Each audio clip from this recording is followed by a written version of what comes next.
Hello student, आज जो हम सवाल ले रहे हैं वो ट्रेडिंग अकाउंट का क्वेश्चन ले रहे हैं। ट्रेडिंग अकाउंट, ठीक है। क्वेश्चन ले रहे हैं हम लोग, prepare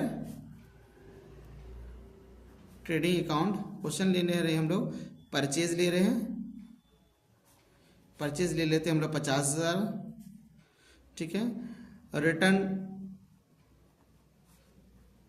outward ₹5,000, sales ₹80,000,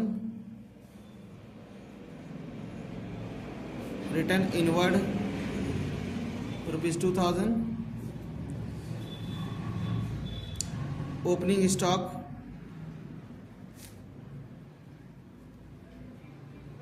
₹5,000, wages 10,000, furniture ₹20,000। इसके बाद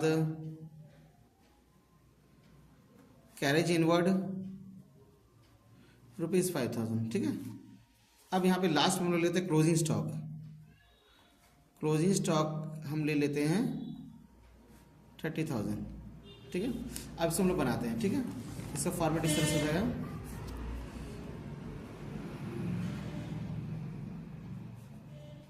ट्रेडिंग अकाउंट, ठीक है। यहाँ हम लोग लिखेंगे पर्टिकुलर अमाउंट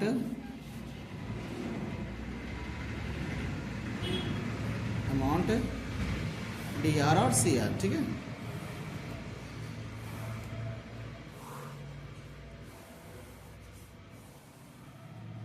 ठीक है, हम क्या बताए थे पहले, हम लोग डायरेक्ट इनकम पे बात करते हैं। यहाँ पे 3 चीज होता है मेन, सेल्स रिटर्न और क्लोजिंग स्टॉक। तो सेल्स हमारा कितना है, 80,000 है। और रिटर्न इनवर्ड को सेल्स रिटर्न बोले थे, पिछले क्लास में बताए थे हम कि रिटर्न इनवर्ड क्या बोलते हैं हम लोग, सेल्स रिटर्न बोलते हैं। तो रिटर्न इनवर्ड कितना है, 2,000 रुपये हम। तो लिस्ट लिखेंगे हम लोग, return inward means sales return. तो रिटर्न इनवर्ड हमारा कितना है, रिटर्न इनवर्ड हमारा है 2,000 रुपये। इसको घटा देंगे, ठीक है।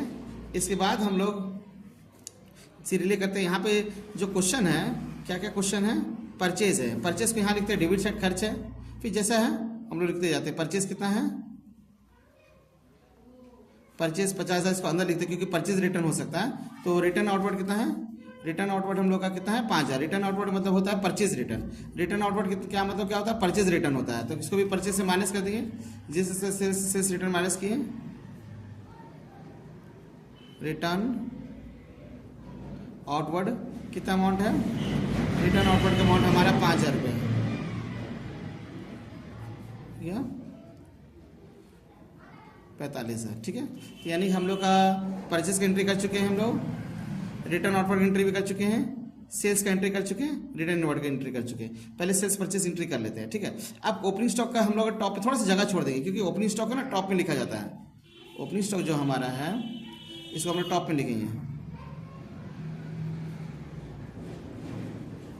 ओपनिंग स्टॉक हमारा कितना है, तो ओपनिंग स्टॉक है हमारा 5,000 रुपये, ठीक है। इसको 5,000 लिख देंगे। एक दो लाइन छोड़ने के बाद ही हम लोग परचेज लिखेंगे क्योंकि परचेज के लिए, क्योंकि पहले प्रायोरिटी रहता है ओपनिंग स्टॉक लिखने के बाद, उसके बाद ही परचेज लिखते हैं। तो सेल्स ऑफ परचेज हम लिख दिए, सेल्स से सेल्स रिटर्न हम लोग घटा दिए और परचेज से परचेज रिटर्न घटा दिए। इसके बाद ओपनिंग स्टॉक लिख दिए। अब देखते जो है हम लोग एंट्री करते जाएंगे।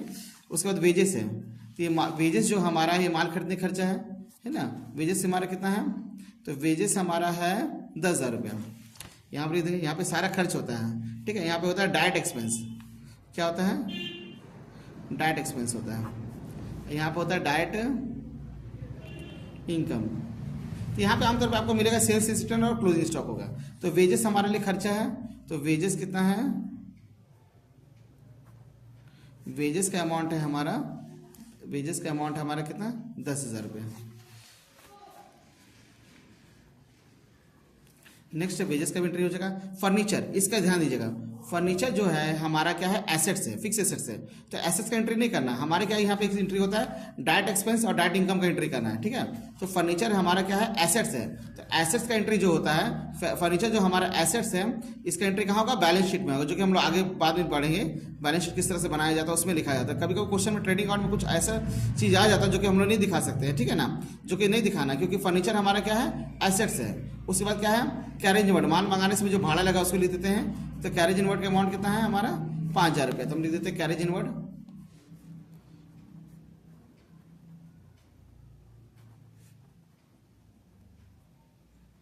इसका अमाउंट कितना है हमारा, 5,000 रुपये।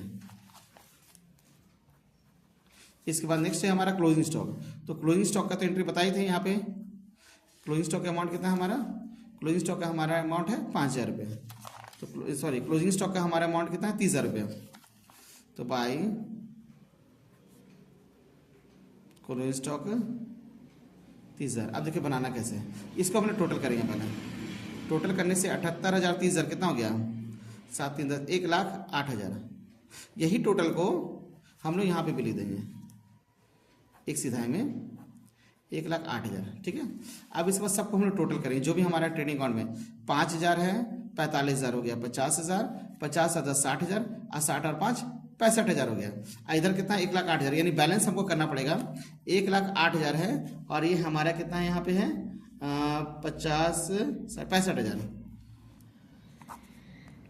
ये हमारा हो जाएगा 43,000। हमारा क्या कहलाएगा, ग्रॉस प्रॉफिट कहलाएगा। क्या कहलाएगा, gross profit to gross profit transfer to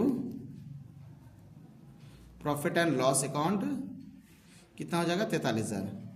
कहने का मतलब अभी जो 1,08,000 यहाँ भी लिख दिए, अभी सबको टोटल करना है और इसे माइनस कर देना। जो बैलेंस आएगा क्या कहलाएगा, ग्रॉस प्रॉफिट। ये किस में ट्रांसफर हो जाएगा, प्रॉफिट एंड लॉस में। कल थोड़ा एडवांस क्वेश्चन हम लोग लेंगे, ठीक है।